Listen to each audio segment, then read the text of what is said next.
Bonjour, bienvenue à l'émission Parole de champion sur la chaîne du Comité national olympique marocain. Cet espace est dédié aux sportifs qualifiés ou en cours de qualification aux Jeux olympiques de Tokyo, juillet-août 2021. C'est aussi l'occasion de connaître leur parcours, leur motivation et aussi comment ils se préparent à ce grand rendez-vous. Aujourd'hui, nous recevons un grand sportif, un grand cavalier, Samy Coleman. Samy, bonjour. Bonjour, c'est Hassan, ça va, vous allez bien? Très bien, c'est un réel plaisir de te recevoir sur, je dirais, le plateau virtuel national olympique et parler de ton parcours. Merci beaucoup, le plaisir est pour moi. Franchement, ça me fait très plaisir d'être là aujourd'hui. Eh bien, merci pour ta présence, Samy. Alors, je rappelle que tu as 24 ans et aujourd'hui, tu es qualifié par équipe aux Jeux olympiques saut d'obstacle. Qu'est-ce que ça te fait de toucher, de réaliser ce rêve olympique? Franchement, c'est magnifique. C'est une première. C'est la première fois dans l'histoire que le Maroc arrive à qualifier une équipe aux Jeux olympiques, une équipe qui va représenter le Maroc en saut d'obstacle. Donc, vraiment, on est motivé à 200% et ça fait vraiment, c'est une grande fierté. Alors, j'imagine que c'est une première qualification d'une équipe saut d'obstacle et aussi il y a une qualification pour le dressage, double qualification pour le sport équestre marocain. Exact. Le dressage et le saut d'obstacle. Et alors, toi, Samy, personnellement, comment tu vis cette qualification? Comment tu vis ce rêve olympique? Est-ce que c'était un rêve pour toi? Est-ce que c'est, je dirais, l'aboutissement d'un parcours? Oui, c'était un rêve pour moi. Je pense que c'est le rêve de n'importe quel cavalier au monde, c'est de faire les Jeux olympiques. Alors aujourd'hui, certes, on est qualifié pour aller aux Jeux olympiques. Maintenant, il faut travailler vraiment, amener les chevaux et être nous-mêmes prêts mentalement et psychologiquement le jour J, vraiment être à 200% pour vraiment avoir aucun regret. Alors, on va parler de ta préparation, Samy, avec l'équipe qui est aussi qualifiée. Je voudrais juste rappeler un extrait de ton palmarès. Déjà en 2014, tu as été qualifié aux Jeux équestres mondiaux aux États-Unis. Et en 2017, tu gagnes plusieurs prix en 2017 à Cannes-sur-Mer. Tu gagnes le Grand Prix Top Jeune Talent de moins de 25 ans à La Baule. Tu gagnes aussi le Grand Prix international en France. Tu fais troisième au Grand Prix du saut d'obstacle à Palaiseau. Et en 2018, tu fais second au Grand Prix de Sa Majesté le Roi Mohammed VI au concours officiel de saut d'obstacle de Tétouan. Oui. Alors, moi, de ces compétitions, quelles sont celles qui t'ont le plus marqué, celles qui ont, je dirais, marqué un tournant dans ta carrière? C'est une très bonne question parce que franchement, toutes les compétitions m'ont marqué. Je vis toutes mes compétitions à 200%. C'est sûr qu'il y en a qui marquent un peu plus que d'autres, mais je pense que c'est surtout la Baule. La Baule, c'était vraiment sympa, surtout devant autant de spectateurs, autant de personnes, d'entendre l'hymne national dans un autre pays et tout. C'est vraiment quelque chose qui donne la chair de poule. Alors ça, quand tu gagnes, ça te marque aussi, mais j'imagine que dans le sport équestre, les autres sports, il y a aussi des défaites, il y a la peur de la chute. Comment tu gères tout ça? Je pense que ça fait partie du sport, on doit l'accepter et aller de l'avant. C'est ce qui nous rend plus forts et qui nous donne encore plus de motivation. Et ça fait partie de notre sport. On a besoin de temps en temps d'avoir des échecs pour se remettre en question et puis repartir encore plus fort. Donc, pour toi, Samy, l'échec, d'abord, commencer par l'accepter. 2, essayer d'en faire un tremplin. Ça fait partie du sport et de la vie. Donc, il faut aller de l'avant et ce qu'on a mal fait, ne pas le refaire. Ne pas répéter le même échec. Je comprends ce que tu veux dire, Samy, mais il y a certains sportifs, quand ils ne gagnent pas, ils sont complètement démoralisés, démotivés. Et comment faire ou quels conseils tu peux partager avec eux pour rebondir et pour aller vers l'avant, justement? Quelles pratiques peuvent-ils faire pour aller vers l'avant? Je pense qu'on peut toujours être encore meilleur et plus bon. Il faut juste se donner la peine d'y arriver et travailler plus. Plus tu travailleras, plus tu récolteras les fruits de ton travail. Et ça, il n'y a pas de secret là-dessus. Et il faut vraiment travailler à 200% pour le jour J ou pour être vraiment prêt à 200% le jour de l'objectif pour pas avoir de regrets. Moi, je pense qu'il faut pas avoir de regrets. À quel Surtout, âge tu as commencé le sport équestre, Samy? j'ai commencé le sport équestre à 12 ans, 13 ans. Très jeune. Comment tu as rencontré cette discipline? Cette discipline, c'est une passion qui m'est venue de mon père, qui a toujours voulu monter à cheval étant jeune, mais il a jamais eu l'occasion de monter à cheval. Et puis un jour, comme ça, il s'est dit, écoute, je vais peut-être mettre mon fils aller faire une balade ou deux à cheval. Puis j'ai accroché tout de suite et puis ça s'est enchaîné comme ça petit à petit. Donc, si j'ai bien compris, le papa était passionné par le cheval, n'a jamais eu l'occasion de le faire lui-même. Quand tu avais Exact. 12 ans, il t'invite à faire une balade à cheval et là, Ouais, il l'application. me mettait aller au club avec des amis, faire des petites balades à cheval et tout. Et puis comme ça, du jour au lendemain, j'ai voulu aussi faire de la compétition, m'intéresser à ça. Et puis c'est venu comme ça, petit à petit. Là, on voit une photo de ton papa qui caresse le cheval. C'est ça, c'était à la boule. Et alors, aujourd'hui, Samy, quels sont tes objectifs sportifs? Alors déjà, premier objectif, c'est les Jeux Olympiques. On est déjà qualifié. Donc maintenant, il faut y aller, il faut y participer, vraiment essayer de faire décrocher quelque chose là-bas, ne serait-ce qu'une fierté personnelle. Et ensuite, je pense qu'il y aura encore les Jeux mondiaux dans 2 ans et encore les Jeux olympiques de Paris. Ça aussi, ça serait quelque chose. Mais bon, on est encore loin de ça. On va déjà se concentrer sur Tokyo et puis C'est on... c'est très important d'énumérer tes objectifs. Donc, 2021 à Tokyo, les Jeux mondiaux dans 2 ans, et puis pourquoi pas Paris 2024. Et alors, comment tu te prépares pour, je dirais, aborder ces grandes échéances, ces grands rendez-vous? Comment tu te prépares au quotidien? Quelle est, je dirais, une journée type avec Samy Coleman? journée type. En général, je me lève assez tôt le matin, entre Tu te 6 lèves heures, à quelle heure en général? oui, entre 6 heures et 6h30. J'ai mes chevaux qui sont à Rabat, donc je prends la route pour aller à Rabat tous les jours, le matin. Je fais ma séance de sport avec un coach sportif sur place. Alors, quand tu dis ta séance de sport, préparation physique, Préparation physique, exact. d'accord? Préparation physique d'1 heure tous les matins. Tous les Ensuite, matins, tu fais 1 heure de préparation physique. oui. Et c'est important la préparation physique pour un cavalier? Moi, je trouve que c'est important, pas que pour un cavalier, mais pour tous les athlètes. Je pense parce que déjà, ça nous permet de chauffer nos muscles avant l'effort. Et en plus de ça, ça nous maintient en forme. Ça nous maintient en forme et moi, ça me donne un coup de boost pour ma journée. Très bien. Donc, après 1 heure de prépa physique, après, qu'est-ce qu'il y a? Après, je monte mes chevaux. Bien sûr, je prends une petite douche et tout, je monte mes chevaux. Je finis de monter, disons, je monte de 9 heures à 14 heures, à peu près 15 heures. Ça Ah, dépend. quand même. Donc, il Oui. y a pratiquement 5 heures, 6 heures de travail technique. Ça dépend du nombre de chevaux qui doivent sortir ce jour-là ou pas. Mais en général, c'est 45 minutes à 1 heure par cheval. D'accord. Minimum 45 minutes et après, ça dépend du programme du cheval le jour J. Parce qu'on ne sait jamais, il faut adapter le programme par rapport au cheval. Des fois, il va être moins compréhensible que d'autres fois.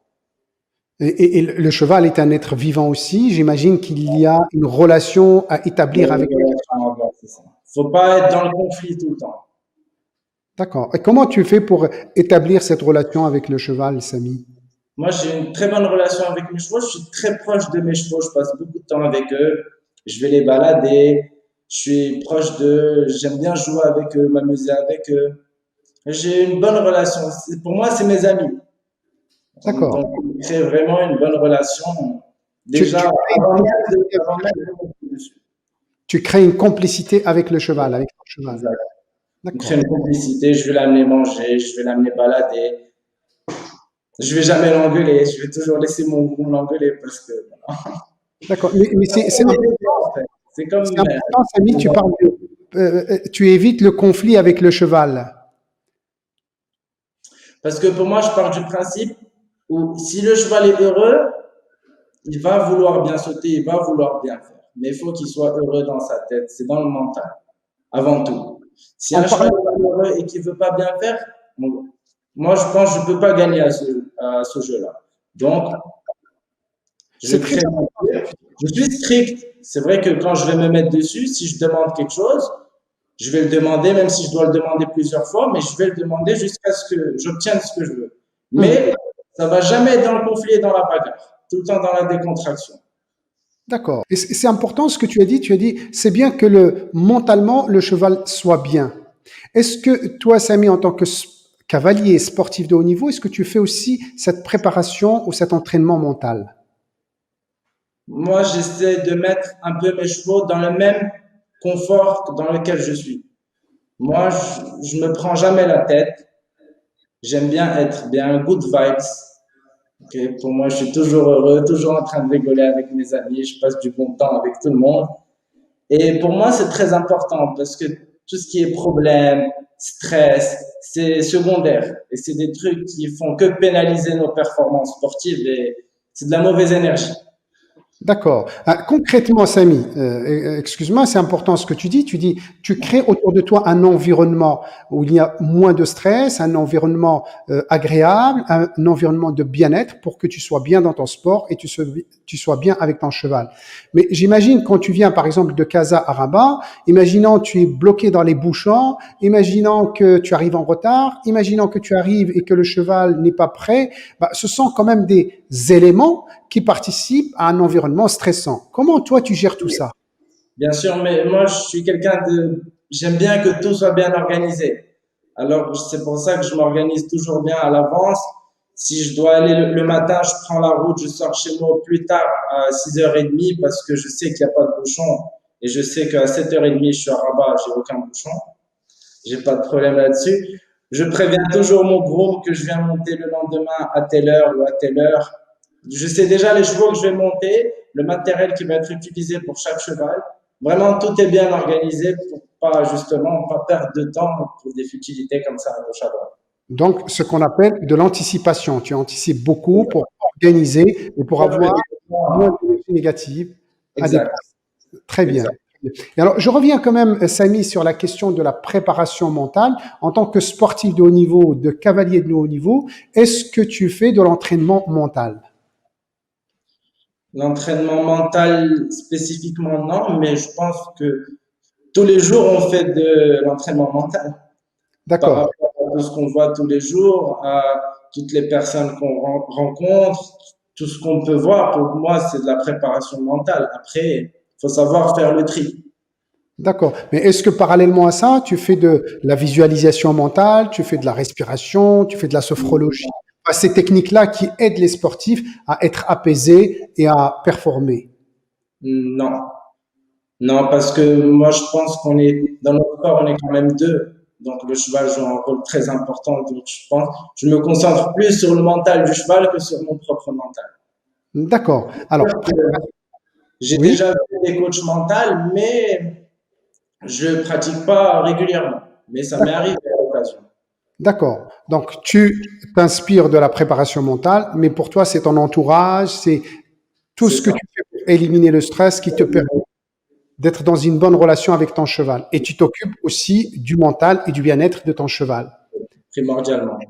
Alors, j'ai noté que tu fais quand même 1 heure de préparation physique par jour, Oui. 4 à 5 heures de travail technique. Euh, Est-ce que tu fais attention aussi à ton alimentation, à ton sommeil?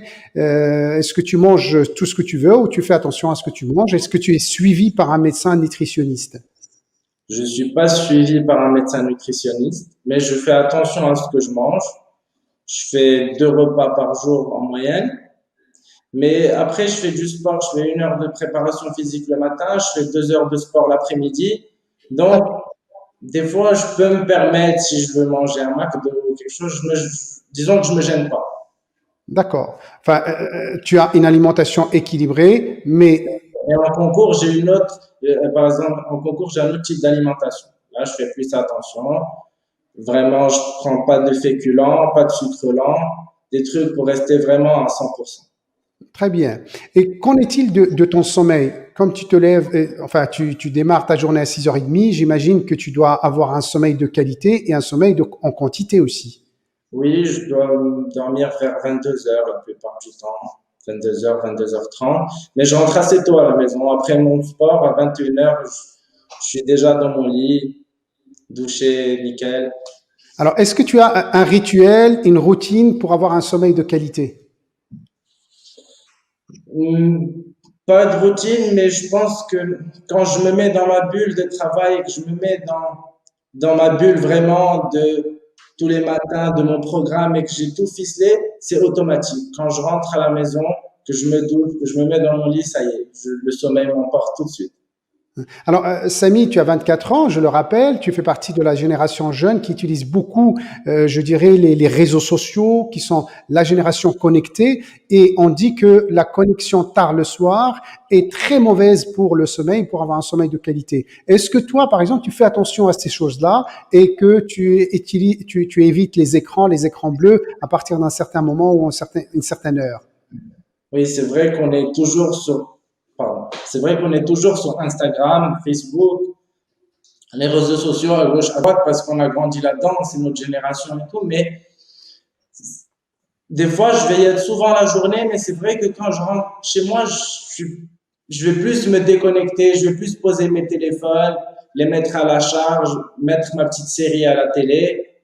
Et voilà, je vais peut-être parler à un copain ou deux, mais c'est tout. Mais je suis pas souvent sur mes téléphones. Quand je suis chez moi à la maison, je prends pas souvent le téléphone. Alors, aujourd'hui, on dit qu'un sportif de haut niveau, il a besoin de tout ce qu'on vient de décrire, mais il a aussi besoin d'un entourage familial, social, pour le soutenir dans son projet. Pour toi, quel est l'impact de ton entourage familial, social sur ta performance et sur ta carrière de cavalier de haut niveau? Moi, je pense que l'entourage est très important parce que, par exemple, dans mon cas, moi, comme mon père qui m'a toujours soutenu et qui m'a toujours poussé de l'avant dans ce sport, il m'a d'ailleurs acheté des chevaux au début et tout pour pouvoir comment dire, pour pouvoir faire les concours et pouvoir être performant dans le plus haut niveau. Après, c'est sûr que quand on arrive à se qualifier aux Jeux Olympiques et de voir les personnes autour de nous fières, que ce soit nos amis, la famille, de les voir aussi fiers, aussi contents de ce qu'on vient d'accomplir, c'est encore un boost en plus qui vous donne envie de vouloir donner encore plus et de vouloir faire encore plus. Et c'est très important pour moi, c'est primordial d'avoir les personnes autour de nous fiers de nous, ça nous donne envie vraiment de se donner encore 2 fois plus. Est-ce que ça participe à ta motivation, ton entourage et cette reconnaissance de ton entourage? Ça participe à ma motivation, à tout, à ma qualification, tout. Je pense sans tout ça, c'est le tout qui a fait qu'aujourd'hui on est qualifié pour aller aux Jeux Olympiques. Après, je pense que sans tout ça, ça aurait pas été possible. Samy, en parlant de la motivation, on dit souvent pour un sportif de haut niveau, il a besoin d'être motivé. Pour toi, quels sont les ingrédients qui te motivent ou quels sont les ingrédients, à ton avis, que doit avoir un sportif de haut niveau pour entretenir cette motivation? Alors déjà, dans notre sport, la première motivation primordiale, c'est le cheval. Déjà, parce que si on a un cheval et qu'on sent que le cheval est capable d'aller aux Jeux Olympiques, d'aller sauter aux Jeux Olympiques, parce qu'on parle pas de concours, là, on parle du plus haut niveau, le plus haut niveau mondial, c'est les Jeux Olympiques. Il n'y a pas quelque chose de plus haut que les Jeux Olympiques en termes de saut d'obstacle. Tout à Donc, fait. aujourd'hui, d'avoir un cheval te permettant d'accéder et d'aller sauter ces compétitions-là, c'est la première ambition et c'est le premier moteur de tout ça. Après, c'est sûr que quand tu as un bon cheval et que tu sais que tu es capable d'aller là-bas, tu te donnes la foi et l'envie de travailler, de faire des sacrifices, bien sûr, parce que dans notre sport, on a besoin de faire des sacrifices. Et alors, est-ce que le fait d'avoir un bon cheval pour toi est suffisant ou est-ce que c'est l'amour du cheval qui te donne cette motivation?